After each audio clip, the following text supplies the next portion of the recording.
If you try diet after diet and still struggle with weight, blood sugar, or low energy, this conversation could change everything. Today, you'll discover why willpower isn't the problem and how a system with over 3,000 years of recorded history is helping people achieve lasting balance where modern approaches fall short. There's a statistic that's really important, which is anyone who becomes obese in their life, less than 1 in 100 of those people ever return to a normal weight. So it's less than 1%. And it's not because they can't lose the weight. It's not because the body, it's not possible. It's because the modern methods they just don't work. They're just not comprehensive enough. They don't deal with the whole person.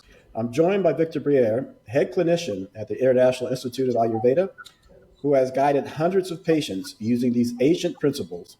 Victor, why do most weight loss approaches fail? Most weight loss approaches fail because people have it's not wrong assumption, but maybe just, ill-informed culturally implemented assumption that I call the New Year's resolution syndrome, that willpower, just deciding in your mind that I'm going to do this, is enough to make it through the extremely turbulent and challenging weight loss process. Great. So I appreciate that. Willpower's not enough. Yeah, we'll dive in a little bit more here. So I thank you for that. But now I want to welcome our audience and welcome those on the replay here to WellWaveNOW, where we turn timeless wellness wisdom into real-world results. I'm Tim Daniels, here with Dr. Bob Levine and Breck Rice. Together, we will bring you actionable insights to elevate your health and help you perform at every life stage. All right. So welcome back to the program, Victor. It's great to have you again. We enjoyed visiting with you and encourage all of our listeners to go back, listen to the earlier episode that we did with Victor. What an amazing insight into something that has been around forever. It's an ancient practice in Ayurveda. And, when we look at specifically the problems with patients today trying to lose a few pounds, and they're trying countless different diets, and they're doing exercise programs and now even prescriptions, they're still falling short. And so we do want to get into more of that. And what are the limitations to just calorie counting or those short-term diet programs, Victor? Yeah, so the typical pattern you see is that people have a lot of motivation when they decide that they want to lose weight specifically, right? Because that's our topic right now. And they go in it with a lot of enthusiasm, but that inevitably it cannot last, except for maybe that one person you heard of sometime, right? But that's not the vast majority of people. So that level of enthusiasm does not last by its nature. And not only that, is that they're implementing the wrong things at the wrong times for the wrong reasons. So when I say wrong, I don't mean like morally wrong. I just mean it's not going to work. So you get people who go and, they go in, they go strong, they get a trainer, they get a dietitian or whatever their chosen practitioner is. And the typical pattern is for 1 week, 2 weeks, 3 weeks, maybe a month, 2 months for people with like a lot of willpower and a lot of steam. They do it, they feel good, they're getting some results, and then bam, it falls apart because they take a vacation or they go out with friends or they get really stressed at work or some event happens. And then they backslide often worse than to where they were when they started.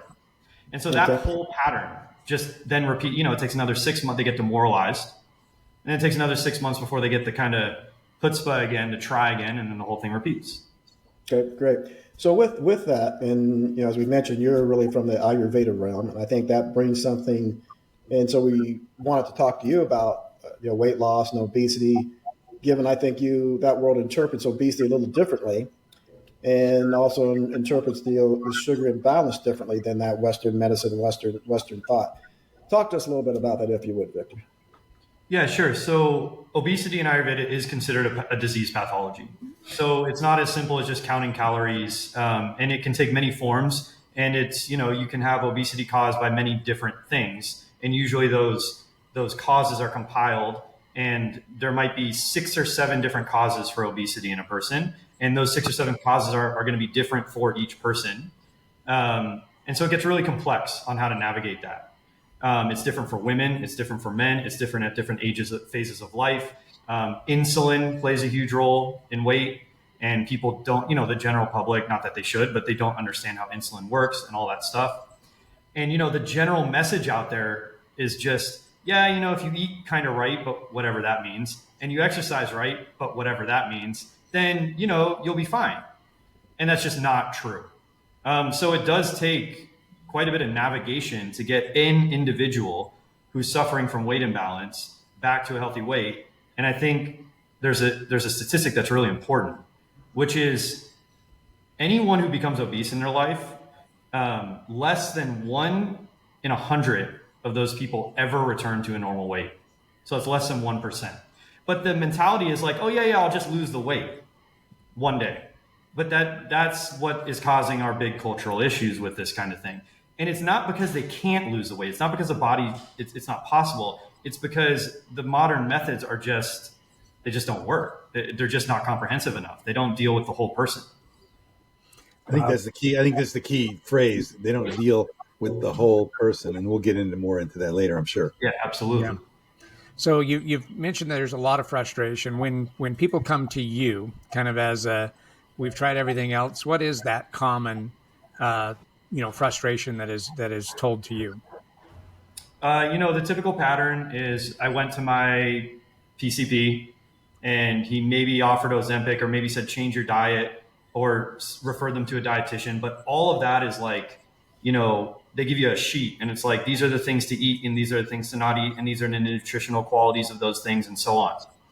Psychologically, for a person who's developed the pathology of obesity, which has a major psychological component, that is going to be completely ineffective in helping them change their weight profile. They'll look at it and a whole bunch of things inside will just be like, this is going to be miserable. Yeah. Yeah. Probably mostly because they think they can't do it anyway. Yeah. And there's self-esteem and, there's like a whole web of issues that are just completely bypassed or ignored.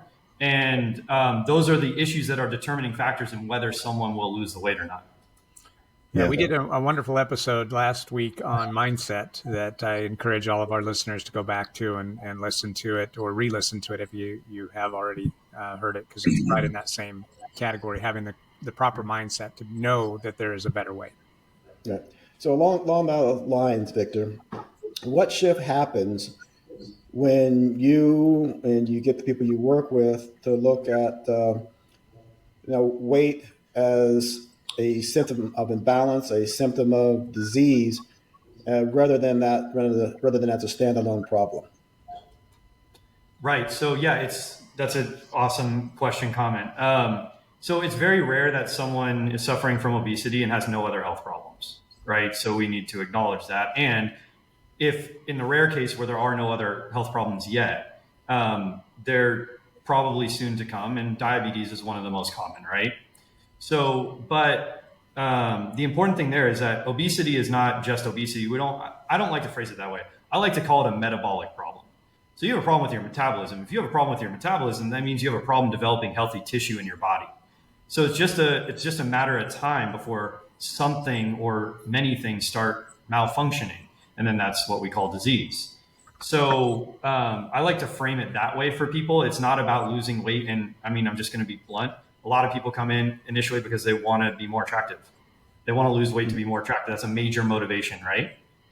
And it's understandable and valid, but it's missing the point. The point is, this is a metabolic issue. And if this isn't corrected, you're going to have serious health consequences. It's not about looking sexier or not. I mean, that's great too, but that's a side project, right? The main thing is like, we're trying to make sure you don't have a horrible problem ahead of you. Okay. That's a good point. So you say it misses the mark there. So if this modern approaches, if they miss the mark, let's really start kind of diving into Ayurveda here and how it sees the body and health differently. And what's that framework for that? So the framework. Go ahead. I was going to say that I remember the 3 pillars, right? So incorporate the 3 pillars. Okay. So Ayurveda has 3 pillars of health. And these are like foundational, non-negotiable things that you need to have health over a long period of time. So if you miss one of them for a day, a week, a month, it's not going to cause a catastrophe, right? But over a lifespan, if you want to maintain vitality, then these 3 pillars need to be solid. So one is food, and basically everything you take into your body. So that's food, liquids, air, and Ayurveda also includes sense perceptions, but that's going to be a little bit more. Yeah, we don't need to get into that. Food, air, and water, right? Or food, air, and liquids. The second pillar is sleep, circadian rhythm, right? Which has a massive effect on metabolic function. And then the third is sex practices, how we use our sexual energy, which isn't talked about in the modern day too much. And it's very unfortunate because it has a massive consequence on our long-term health. So I'm doing a Dr. Bob here. Boy, Bob's really influenced me. I even raised my hand now when I want to ask a question. Not everybody may be familiar with circadian rhythm. So explain that. And then I'll ask you my second part here, because you also, last time we met, you threw all this stuff about doshas in there. So how's this dosha? So we talk about the circadian rhythm and then go into doshas and how they influence this metabolic problem that everybody else calls obesity. Sure. Yeah. So circadian rhythm is basically, in a nutshell, your body's inner clock that's set by the sun. So our bodies sometimes we forget that we're intricately connected to nature, no matter how modern we are, whether we're living in New York City or whether we're living in the forest. We don't mean nature like trees, nature, right? We mean like the fundamental forces that are just part of life itself. And we're intricately connected to those, inseparable from our body. And circadian rhythm is how our body responds to the cycle of the sun. And it sets a metabolic pace. And if it gets thrown off, our inner metabolic functions start getting confused or dysregulated, so to speak. So when someone has improper sleep cycles, that gets disturbed very quickly. The metabolism gets less efficient. That means we develop more toxicity in the body, which disrupts everything. And so we kind of get this like chaotic system going on. And then it's anyone's game as to what's going to happen if that persists long enough. Okay. So does Ayurveda emphasize not just what or how much you eat, but when you eat? Tell us more about that. Yeah, absolutely. That's part of circadian rhythm. So the human metabolism is designed to get hungry around certain times in, the average day. So actually, this might be surprising to a lot of people, but unless you're doing physical labor, our bodies are basically designed to operate best eating 2 meals a day. And that's a big thing I work on with people. Obviously, there are exceptions to that, right? But in general, that's a big thing I work on with people, especially with people with obesity and diabetes, is that they're eating not only too much, but at the wrong times. They're constantly eating, right? So they say, I don't eat that much. I only eat 2,000 calories a day, right? But they're eating at 8, at 10, at 12, at 2, at 3, at 5, at 7, at 11, right? So every time you're doing that, your metabolism has to work and your liver has to work and your pancreas is releasing more insulin, and it creates a lot of confusion in the system. And then the metabolism loses efficiency and it starts storing things in the wrong places, namely fat tissue. It's like metabolic stress. It's like metabolic stress, basically. Metabolic stress. So yeah, exactly. You got it. Now, there's another counterbalance view out there, so I'm interested in your opinion on this. There's I guess I can go ahead and name them a little bit. There's a guy named Dr. Wayne Scott Anderson, came up with something called, it originally started out as MetaFast, then it might even start with MetaFast, then it became Take Shape for Life, then it came Optivia, if I'm pronouncing the last one correctly. But it's like almost the exact opposite philosophy that says you should really be eating six times per day. One that you should follow a low glycemic, but it does focus more on what type of things you're eating, a low glycemic index diet, but it says you should really eat 6 times a day. And it gets back to your thought on the role of insulin in the body. It says if you really eat that, break it up in small meals 6 times, you're keeping that insulin glucose balance in line there and not overworking the body that way. What's your reaction to that philosophy, given your 2 times a day, no stress on the system thinking, Victor? Sure. So that depends. I would say for someone who's late stage diabetes, that might be a better option, because diabetes isn't just about high blood sugar. It's about blood sugar imbalances. So if they go low, it can be very dangerous. So they're in this big flux all the time. They might need a different eating plan to keep blood sugar levels stable. It also depends on what medications they're taking and if they're exercising or not and all that stuff. And that's a problem I have with a lot of modern methods. They just focus on one aspect of the being, like Dr. Bob was referring to earlier. It's like, okay, I know I confront this issue in the clinic all the time. person comes in and says, I don't want to exercise. I don't want to like do any work on my mind or my well-being or anything like that. I just tell me what to eat and when to eat. And I say no, right? I'm not saying that you can't achieve some success. You will gain some benefit if you just start eating the right foods, right? Versus the cheeseburgers or the whatever horrible things that you were eating before. Of course, you're going to get a little bit better, but it's usually not sustainable and it is not comprehensive. So they'll only get a little bit better. They won't return to a state of vitality, which is my goal. I want you to go from not feeling good to feeling awesome, not feeling good to feeling, I can survive another 10 years.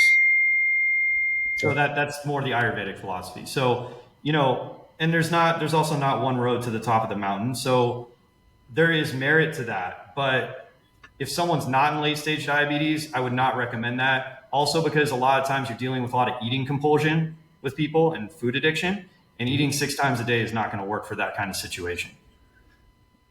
I don't know. It's a hard one because, I know the way the Optavia meals are put together, and they're ideally balanced, between protein, carbs, and fats. And so they're really designed to keep that blood sugar stable. And that's the key to me, keeping blood sugar stable to prevent the metabolic stress you're talking about and the carbohydrate roller coaster and things like that. So I don't condemn those kinds of plans like Optavia, but I think that your approach is going to be more appropriate, I would say, for most people. Yeah. There's not one for everyone. Yeah, I'd be curious also just like what are some resources that somebody could go to, Victor, to learn more about the 2 meal a day? Because that kind of, as I've gotten older, that's kind of what it's kind of turned into is just, maybe a later breakfast, early lunch, and then an earlier dinner. But that may just be because I'm getting old, right? So what resource could I go to learn more about that, that practice, I guess? Sure. Well, there are the ancient Ayurvedic texts, which I do not recommend to the public. There are a bunch of different Ayurvedic books. I'm coming out with a book, Ayurveda for Diabetes, in 2026. That's going to go over that very clearly. There's a book called Ayurvedic Solutions for Type 2 Diabetes that's out now. That's a resource. And again, I just want to emphasize, it's not like I just tell all my clients, eat 2 meals a day. Right? It's definitely case by case. Like, for example, most menopausal women, I would have eat 3 meals a day, not 2, for various reasons, whether they have diabetes or not, or whether they're obese or not. So, but in general, what Ayurveda is trying to do is space out the amount of time between consumption and match it with the natural circadian rhythm, which completely depends on also your sleep habits. So in Ayurveda, you can't separate food and sleep. You can't do it. So what does that mean? You can't separate them. You have to analyze it together. Is that what you mean? Exactly. Like I can't expect someone to eat. They're going to have different nutritional demands if they're sleeping healthfully, meaning 7 to 8 hours a night at the right time, not just 7 to 8 hours, right? Deeply, versus someone who is getting 4 hours of sleep, let's say, because they just had a newborn, right? And there's not an option, right? It's not like they're just staying up watching TV, or that too. The body's going to have different demands to stay in balance. And so if someone came to me and just said, let's talk about food, and I just didn't even ask them about sleep, I'm probably going to miss the mark on what I need to help them with. And I think that's a problem in our modern context. People will go on YouTube or talk to a professional and they'll only focus on one aspect of health. And how can we do there are 50 aspects of health that we need to focus on all the time. So along those lines, let's dive in a little bit more. So people will connect stress, with weight and eating patterns. You've connected sleep to it. What other sort of lifestyle patterns and the way Ayurveda looks at things, contribute to this imbalance, or to you more so to the resolution you need to take that people rarely connect to weight? Like like you said, they rarely connect sleep to weight. What else is out there that it follows that same type of pattern? I'd say there are 2 really big ones. One is sedentariness. And I don't just mean sitting around. I mean, there's a mental desire to be sedentary, right? So any opportunity that the person gets to be sedentary, they will take it. And then, of course, that results in actual sedentariness, especially in our modern day. And that sedentariness is not just because you're not burning calories. It creates circulatory issues. It creates all sorts of problems in the system. And then there's a big motivational problem with that, because when it comes time to do the actual things you need to do to get and stay healthy, you face this massive psychological resistance that you don't even know how deep the well goes, right? And people will literally sit there thinking, yeah, I'm going to go work out, or I'm going to go take a walk even, right? It doesn't have to be some crazy workout. And they'll be saying that in their head, and they won't move. And then that cycle will just repeat the next day. Oh yeah, I'm going to go for a walk today. And just repeat and repeat and repeat. It's similar. I wouldn't say it's the same, but it's similar to patterns of addiction. You know, I want to stop drinking, and then you're drinking while you're saying I want to stop drinking. Sounds like addiction, right? So there's sedentariness, and then there's something that I don't know if you guys want to get into. Yeah, we want to get into it, Victor. Get into it. Yeah. There's people, what people don't often talk about is their entire sexual relational world, right? And because it's hard to talk about. And if you go to an average health practitioner, it's just not going to be discussed at all. Yet it has massive behavioral implications. So if I'm a man or a woman or whatever, and I'm not getting those desires fulfilled, it's extremely stressful. I mean, what's the number one thing people complain about in therapy? Their relationship issues, right? Mm-hmm. They're stressed out about it. And if you're stressed, your eating habits are going to change. And if they don't, then you're stressed about that. Then you just become this big bundle of stress, which has its own consequence in the system. So it's not like, someone comes into my clinic and I say, how's your sex life, right? It's not like that. But in the course of a protocol, as they talk and unveil the realities of their struggles that are driving them into so much stress that they're compensating with food. Because food's a major comfort. I mean, it just is, right? It eventually comes up, and then we talk about it. And I've just noticed over the years that every time it's in the story every time. I mean, like we said, it's one of the main motivations people even want to lose weight. Right. So how can, exactly, right? Yet someone comes in and says, I want to lose weight. Why? No one even asks that question, which is a problem, right? Why?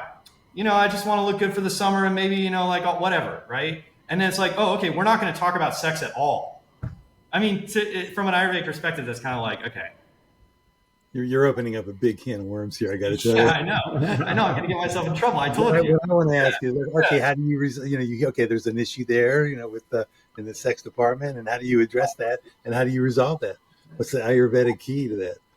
Well, the Ayurvedic. You don't have to answer that question. I just he does. Oh no, it's a great question. I mean, you guys tell me how much we want to make this show about that. Yeah. We just want to be able to stay on social media is all. So exactly right. Yeah. Well, I think we could pull that off. Yeah. But I'd like to digress because you were talking about 2 meals a day. What's your thought? I just want to cover this real quickly. What are your thoughts about? Well, Bob, before you do that, you can't close off that can of worms now. We got. It makes him uncomfortable to talk about that. I'm trying to close the door, Tim. No. Victor, just don't get too graphic on how you're doing. You're not a sex therapist where you engage with them. I'm not a sex therapist. Well, wait a minute. When you do Ayurvedic medicine, you are a sex therapist because you're holistically oriented. Yes, Bob. There's a certain therapist. I'm a Ayurvedic doctor who deals with sexual issues. Yeah, so hold on, Bob, where I was going with that, if we're going to go down that path, is there's a certain type of sex therapist that will engage with their patients and help them that way. That's what I meant by saying he's not a sex therapist. No, not even close. My question is, how do you know, Tim? But now, Bob, we're going to censor you, Bob. FCC is going to be after you. That's Victor, since we talked a little about that. And like I said, it's not an area that people will get into when they're working with a weight loss coach or therapist or what have you, health person. Share a little bit about how you work with them on that. Yeah, sure. So typically I work with clients. I tell them straight up, if you're going to go on the weight loss journey, right, it's not going to be like, you come in for 2 sessions and we're good and you kind of know what to do and you'll do it. Like that's a recipe, in my opinion, that's a recipe for disaster and failure. And then what happens is a demoralization, and that's what I'm trying to avoid, right? So typically I'm with these people for absolute minimum 3 months. And then people who need more severe, or I shouldn't say severe, but they just need longer. I mean, you don't want to lose weight too fast. That's dangerous, right? So they just need longer time to lose more weight. I'm with those people for a year, year and a half, 2 years. And so we talk multiple times a week. That's critical, right? The frequency of meetings. Wow. And yeah, because it keeps morale high. And you go over the very relevant day-to-day issues that are creating stress, that are diverting eating into comfort eating. That's just like one example for, food for thought. And then you're taking out a slow dive here, Victor. And I was just going back on a fast dive here. So I come in and I'm Dr. Bob. I was going to come in as Tim. I was going to come in as Tim, but I'm going to come in as Dr. Bob. I'm Dr. Bob, and I'm getting too much sex, and that's putting a stress on my life. Well, that's a problem. Sex is a problem. So yeah. How do you help me? What do I do? Right. So let's take the example of not enough sex, or that the sex is not satisfying, because those are much more common than too much sex, right? We're in a dating crisis. I don't know. That's a phrase that's being thrown around these days. Everyone's having less sex, less dating, less partnership, less everything in that realm, men and women. And so there is a serious psychological consequence to that, because I'll call it the mating instinct. It's an instinct, meaning our nature, our biology is producing urges that have a psychological component. It's information being sent through our nervous system that creates urges that we interpret through the mind in certain ways. And that the urge is non-optional. It's going to happen. So just like the urge to eat, it's an instinct to seek food and eat. It's not optional. You can't just say, I don't want that, right?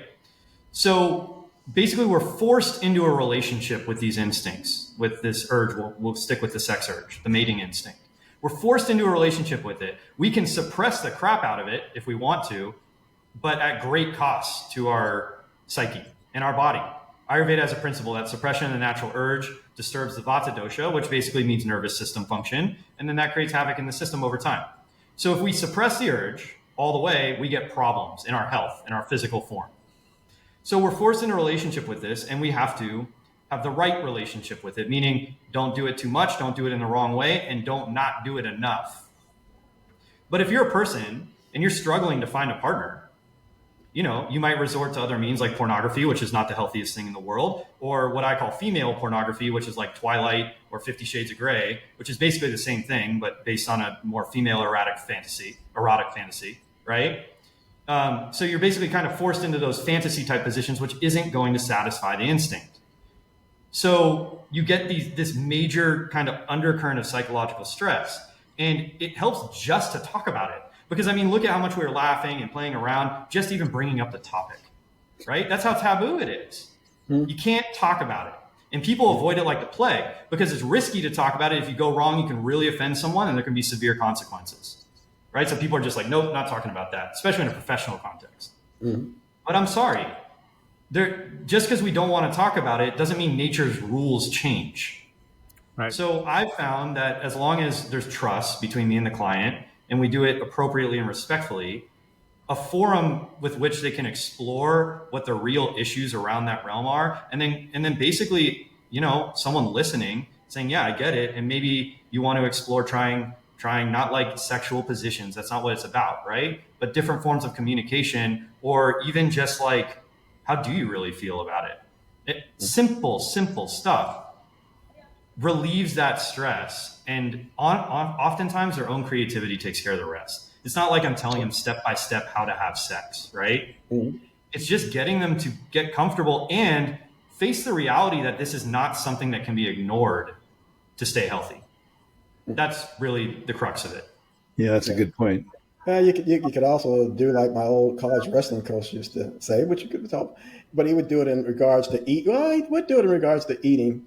He'd say, if you're trying for the lighter weight guys, which I used to be, he said, if you're trying to make that weight and you get that urge to eat, you got to replace it with something. Yeah. So if you feel like if you get that urge to eat, go work out instead. That's really important, because that's what is replacing the unfulfilled sex instinct is food. People are using food to replace their lack of sexual, not exclusively, not universally, right? But it's definitely a factor.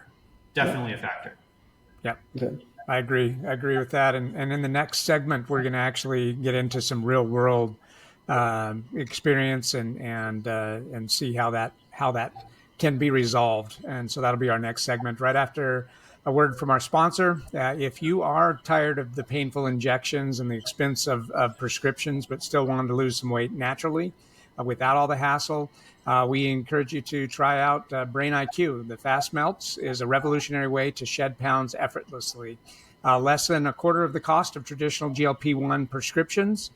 You could lose up to 28 pounds in just 10 weeks without all the side effects. The leading prescriptions take 40 weeks to get similar results, but of course they do have side effects. Outperform the leading GLP-1 prescriptions, lose more weight in less time, say goodbye to long wait times, and hello to faster, safer, smarter ways to reach your weight goals. Don't wait. Choose Brain IQ Fast Melts and start transforming your body today. I'll leave a link in the show notes for everyone to check out Brain IQ. So, Victor, we wanted to now get some real world experiences here and I guess success stories, right? So in this segment, let's break it down and let's talk about some, so that our listeners can understand that are struggling with weight or blood sugar, some ways that or approaches that they could actually start practicing or applying today. Yeah. And if you would, they want to take that into a little case study, if you would, just take a client, maintain the privilege, but kind of share how you helped them in that, and with those areas and the results. Yeah, sure. So I had a client who came to me, it must be a little over a year now, still work with her. She came in at like 220 pounds ish. She's now 127 pounds. And she had, she was pre-diabetic. She's now completely normal, HbA1c, all that stuff. She's in awesome health, right? And it's sustainable. It's sustaining over time. So she did not want to take prescription medication like Ozempic or anything like that. She wanted to try and really deal with why she had gotten this way. And by the way, side note, this is during menopause. So we don't need to go into menopause, but anyways, that's an interesting point, right? Why is that an interesting point? Because it's harder to, is it harder to? Go ahead. Sorry. You go ahead. No, you go ahead. Sorry. Because I believe it's a cultural myth, not that it's not happening, but it's a cultural myth that women will necessarily gain weight during menopause and not be able to lose it.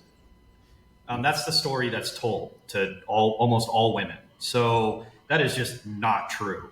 And it's like, oh yeah, it's just hormone changes. There's nothing you could do about it. No way, right? Yeah, no way. So I started meeting with her 3 times a week. She had other health issues, psoriasis. She had plenty of emotional issues, not happy with her life, basically using food as her only outlet for stress and comfort. Her marriage was not where she wanted it to be. And, this is part of the relational sex stuff, right? Her husband had told her in an argument, in a heated argument, right? He had said, like, you want me to do all these things, but you completely let yourself go. So that's happening like all the time, like not once in a while. So those kind of arguments are happening. So she's feeling miserable and the whole thing, it's just a mess. Her whole life's a mess. And so we start going piece by piece. Some days we talk about one food change to make. Some days we talk about one new exercise to do. Some days we just talk about why she took a step back that day, right? And so we just go piece by piece, slowly by slowly, but surely, slowly but surely. And by doing it that way, this is not new. By having multiple successes in a row with very few failures, her morale stayed high. The weight on the scale started, going down. I had her weigh herself every day, which is a lot of people don't believe in that. But I think it's important for tracking. I had her check her blood sugar every day, right? So that she could see, so that the mind couldn't just make up whatever story it wanted about what was going on, right? Very important to stick with reality. In Ayurveda, that's called sattva, just like truth. Like, this is what it is, no ifs, ands, or buts.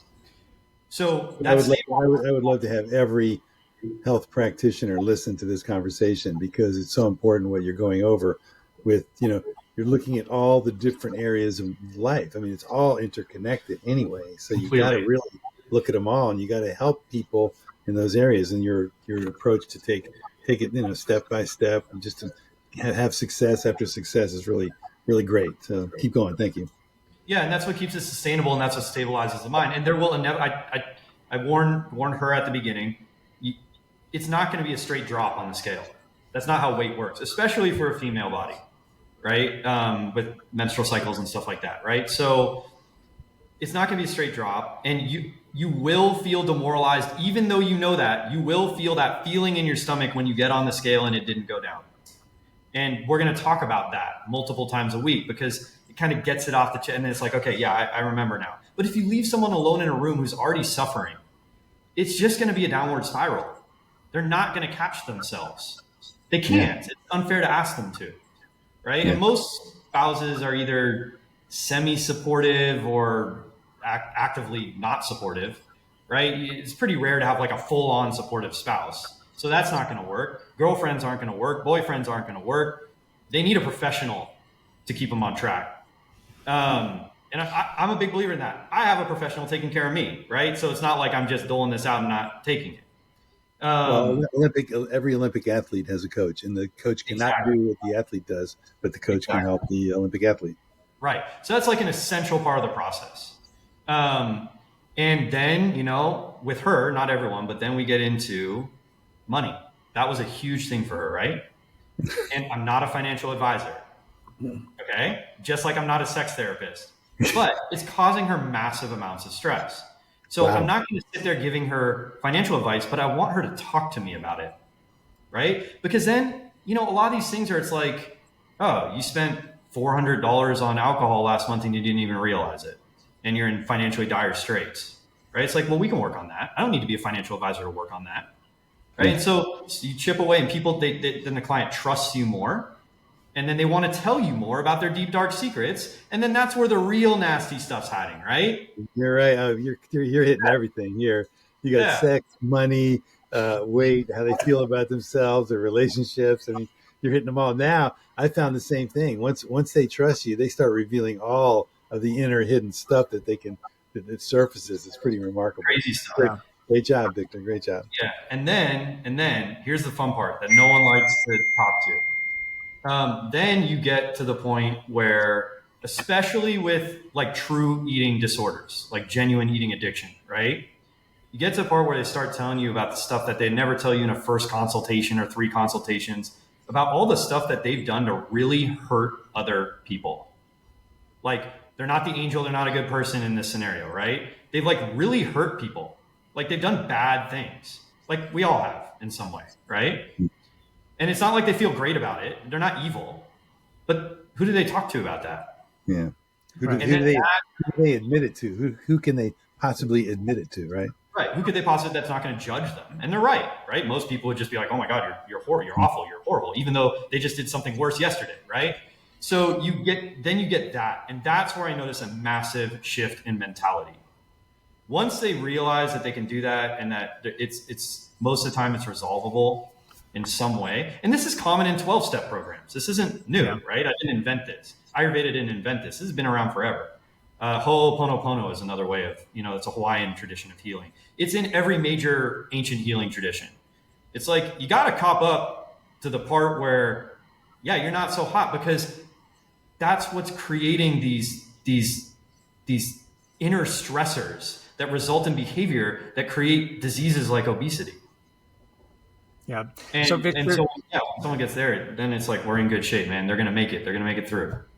So, Victor, you're obviously going the extra mile here, not something that normal practitioner would spend that much time getting into all of these questions. But once you do download that information, what are some basic daily rhythms, like meal timing, sleep patterns, stress practices? What's the actual, now putting the rubber to the road?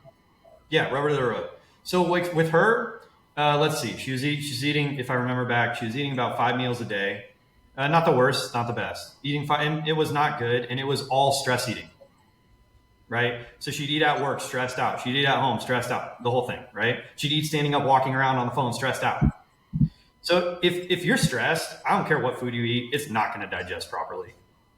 But we don't think about that. If you go to a nutritionist, they're not going to talk about that usually. Don't want to knock on all nutritionists, right? But anyways, okay. So, but if I were to tell her, yeah, just eat 2 meals a day, day one, she would fail, guaranteed. No question about it. And I don't want to set her up for failure. So, Okay, can I just interrupt for 30 seconds? You said you get back to the 2 meal a day thing. I just wanted to get your opinion real quick on intermittent fasting, which promotes 2 meals a day, 16 hours in between, or 12 to 16 hours in between. yeah, What's your thought about that in general? generally good, not for everyone. And who would it not be for everyone? People suffering from severe illnesses, or like, for example, this woman, I knew she would not be able to manage her stress yet. So I would never ask her to do that. Gotcha. Right? That was like 8 months in. Oh, wow. Okay. Yeah. Only after. So at first I got her down to 4 meals a day. We sustained that for a few weeks, month. Then she got down to 3 meals a day, and that was okay. She had no problem with that. So I'm like, good, let's hang here. That's not that bad. Going from 220 pounds, she'll go a long way off 3 meals a day, right? She'll get very far with that. I'll worry about the last 15 pounds later, right? So, that was like 8 months in. She started doing some intermittent fasting during the week, not every day. And she didn't need to. She didn't need to do the whole intermittent fasting to lose all her weight. It wasn't necessary. There were occasional periods, again, once I felt like the mind was ready, her mind was ready, where we did a full day fast. And that's really great when a person's ready, because it really teaches them on a visceral level. It really helps break food dependence patterns. They at first they're like, oh my God, they're like kind of scared, right? Your body language shows it, all that stuff. But then when they do it, they're like, that felt great. I mean, that's a visceral transformation in a system to realize that. Mm-hmm. So I do encourage that at the right time. Then how about so you changed over time, you got that eating rhythm changed in there. But then what about as you mentioned, she had a lot of other issues going on there. What type of adaptations or modifications did you get going in the other areas with her? I got her going. She was already spiritually inclined. She liked all that world. So it was not hard to get her into a very simple, at the beginning, yoga practice and very brief meditative practice. Not anything crazy. A few minutes, right? Just for some focus and stability. And the yoga is great because she liked that kind of stuff and it gets her moving. And so, at 220 pounds, you got to be careful. She can't be doing burpees or that could damage her joints and all that stuff. So we start slow, and at the beginning, you want to really focus on food to lose the initial weight until the body's a little bit more stable to do heavier exercise. Do you ever advocate people getting in the water, swimming pool? And awesome. Isn't that the best? I love that. It's the best. The only reason I didn't do that with her is because of the psoriasis. So chlorine can be aggravating to that. And because she didn't have easy access to a pool. I can imagine that her psoriasis just started disappearing when you started working with her. She had some successes. She was probably relieving her stress factors. And so to me, that would mean the psoriasis was probably going down. Well, just a guess on my part. What could you say about that? Yeah, the psoriasis has not, it's actually what we're working on now. It got better. It didn't go away completely. Right. So the psoriasis was influenced by the weight, but that wasn't the causal factor of the psoriasis. But in many cases it is. It's just hard to tell until you get to the end.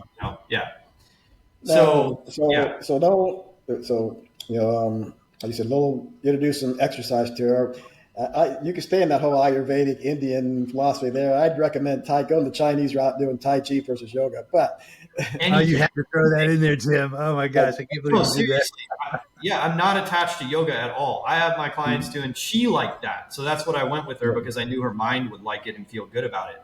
There are people I have swimming. There are people I have doing P90X when it's appropriate, right? Which is like it's like a hilarious workout routine. It's like high intensity. When they're ready. And it's like you do whatever they're inclined to do because they already have motivation there. We want to preserve motivation because that's the precious resource in this process. The moment someone gets demoralized, they're going to quit, they're going to relapse, and it becomes double hard to do it again. Yeah. Along those lines, I've got you, and I appreciate that you remain open to it. On the Tai Chi versus yoga aspect, where I look at that is especially even more so. Even Tai Chi, in the most part, is even more gentle than yoga is. And not some cases, depending on which style of yoga, a lot more gentle. So Yeah. people with that obesity and joint issues and things of that nature, I think it's a good tool for them on that portion. Yeah. And So you go go ahead. ahead. Oh, speaking of exercise, a common pattern I find is that I'll get someone like her. She was like, well, I work with a trainer. It's like, okay, I need more, right? Which a lot of health practitioners won't ask. They'll just say, oh, great. It's like, no. What does that mean? Yeah. Oh, once a week I go to the gym. It's like that. No, it needs to be daily. There needs to be daily movement for this to work. Something daily. It doesn't have to be crazy daily, right? But something daily. And walking 2,000 steps ain't going to cut it. Okay. It's just not enough. Right. So we've got that sort of physical aspect, mental aspects in there. But you worked with her on the total 360 various things going on. But now there's also, if I remember correctly, a part of Ayurveda that deals like with that herbs and certain types of medicine. Where and when do those come into play into your weight loss approach with them? I intentionally do not give them herbs usually for the first month. And here's why. Not that they wouldn't help, but I need them to see that it's not the herbs doing it. Okay. I need that to happen because how many times, and I know this from experience, not because it's some Ayurvedic principle, right? It's just like how many times have someone come in and because of just the way we're raised in the West, it's just our mind automatically latches on to like, yeah, if I take this, I'll get better. And they do that with herbs, and that is just not how herbs work. And they do it and they say, oh yeah, I'm getting better. And whether they say it out loud or not, you can tell it's like they think it's the herbal formula. And so then they slack off on the other stuff that's actually doing the real work. So herbs are just like, they're literally just a supplement. They help. They will not do the job. They're assistants. So why introduce them? Why introduce them at all? And so they'll accelerate the process. And like I said before, oftentimes people who are obese, it's rare that they have no other health conditions. So I might be also working with them on hemorrhoids or erectile dysfunction or eye issues or whatever, right? So herbs can help with a lot of those kinds of pathologies in ways that are hard to reach with just food or exercise. Yeah. Now, you did mention earlier about, keeping someone motivated. I want to understand that journey a little better too, because you need them to stay with the changes long enough to actually see the results. So what's the trick to that? Well, kind of fortunately enough, for most people with weight specifically, you can start seeing results really fast, like losing half a pound, right? And so from the get-go, people can start seeing improvement.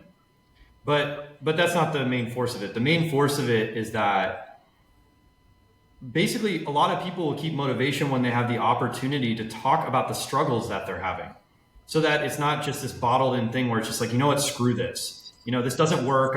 They just get frustrated and give up, right? So when they have the opportunity to talk about it, and then because I'm a practitioner and I deal with hundreds of people about this, I have creative solutions already set up that they're not going to think of. So it's like, how am I going to eat a healthy lunch at work?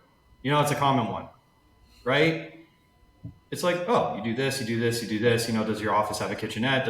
Here's things you can cook. There's this Tupperware you can buy, or here's the link on Amazon. They don't need to do all that. I've done it all, right? Because other clients have done it all. And then they're like, oh, okay, I can do that. It's like, okay, now their morale's back. That's all it took. But if no one had talked to them about it, they're going down.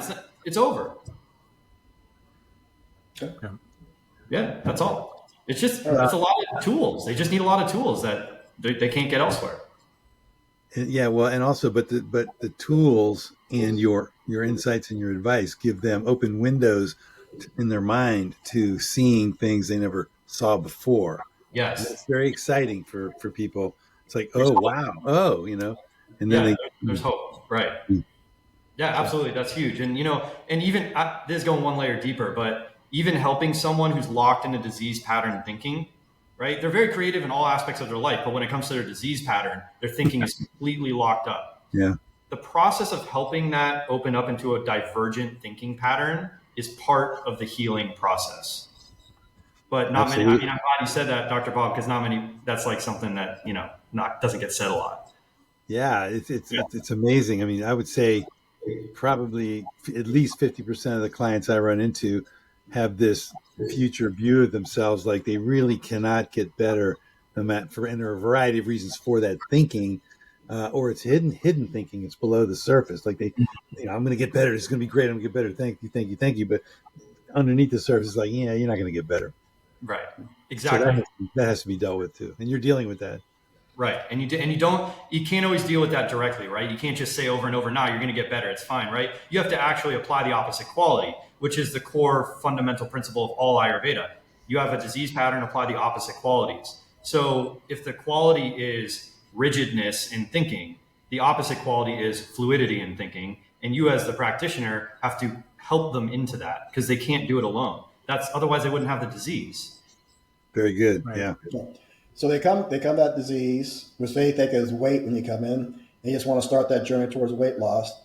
But as you've covered here and just covered here, that you said many times, you covered here in another way recent, this and that comment, you said the outcome goes far beyond the scale with them.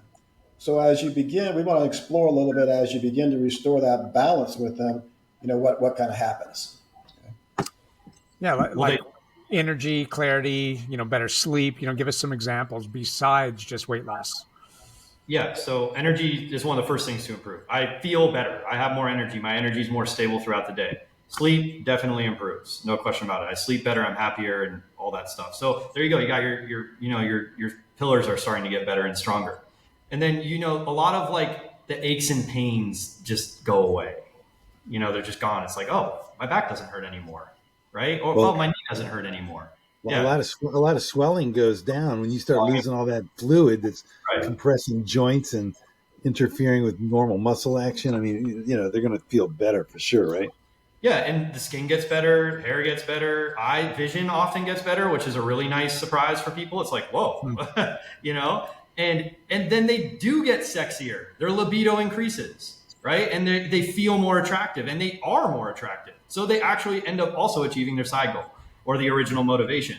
But then through the process, they realize, oh, I came in for that, but actually this was really about this. And I just feel like a lot of people say with a sigh of relief, I feel like myself again. That's a common. It's really feeling like the person that they always wanted to be, but hadn't achieved even. And then they get there. They get there. So that feeling, Victor, is that what, because Ayurveda goes beyond the definition of absence of disease for defining health. That sort of feeling, is that part of the definition of how Ayurveda looks at things, or is that what is the whole definition of what you're trying to achieve with them as a health posture, a health picture in the Ayurvedic realm? Yeah, so that part is the happy mind part of the definition of health in Ayurveda, a blissful mind. So when someone says, I feel like myself again, that's an indication that their mind is now much more blissful than it was before, right? They're not suffering. And then you have to have balanced tissue elements, meaning like, the tissues in your body have integrity and they're functioning the way they should. Your bowel movements and urination, elimination should all be good. That keeps the metabolism flowing right.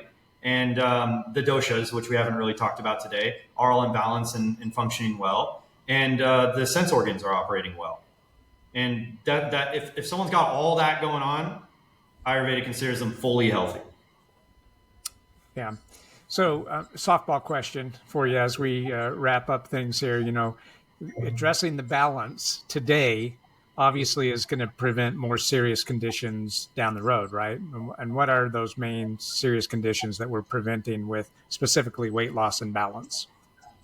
Well, weight imbalance, especially obesity, this is a CDC number, increases morbidity from all causes by over 30%. So you're talking about basically every disease. A little bit more specifically, you have the super common one, diabetes, Alzheimer's, dementia, a lot of the diseases people don't like to talk about, but like the anorectal diseases, which are, trust me, not pleasant. You don't want those. Hemorrhoids, fissures, fistulas, all that kind of stuff. All the sexual diseases, erectile dysfunction, yeast infections, vaginal dryness. It's like a crazy list. So obesity is disease, yeah. I didn't even say heart disease, right? One of the most common. Obesity is like a really intense pathology. It's not being taken seriously enough. You have like 80% of the United States suffering from weight imbalance. It's like staggering. Yeah, huge problem. So you kind of open the door here today to this method of addressing it. But I'm sure a lot of people still remain skeptical about this. So to help them kind of take that next step, what's your message if you boil it down to what's your message of hope to them to look more deeply at this approach and maybe reach out to you?